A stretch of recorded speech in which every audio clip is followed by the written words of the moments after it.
My level of fitness.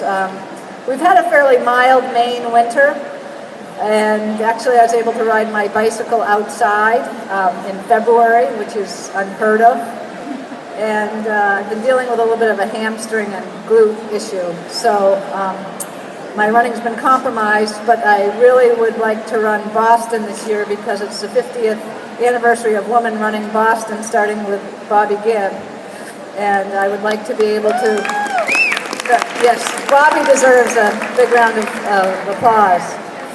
But for me now, it's all about the story. So if I can tell a story, I'll go out and run a marathon. I use that sort of as my incentive to go out and train hard to run an event. And I was going to run my last marathon in 2008 with the Olympic trials in Boston. I'd started my career in Boston and thought, well, if I started my career in Boston in 1979, it makes sense to end it here in 2008 with an Olympic trial. But then I was met at the finish line by the three women who qualified for the trials, Dina Castor, Blake Russell, and Magdalena Boulay. And they just embraced me, and then I was invited to the New York City Marathon the following year.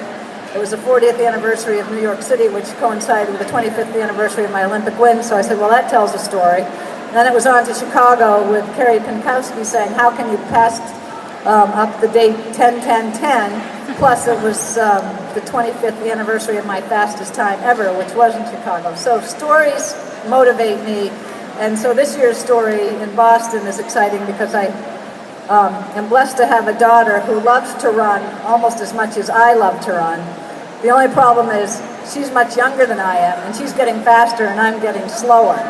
So I don't want to hold her back. So if I can run marathon race pace tomorrow, even with the wind, I don't know if it's going to be a headwind or a tip. Do we know what kind of wind it's going to be?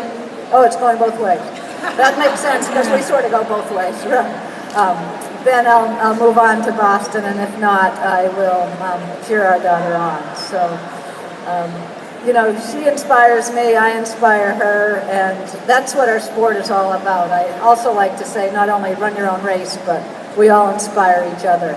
And for me, oftentimes, it's not just watching the elite runners cross the finish line, but it's also watching the people in the back of the pack. Because everybody out there with you tomorrow has a story to tell. And if you have the opportunity to hear some of those stories, I think you as well will gain great inspiration. So what else do you want me to talk about? All right, Joni.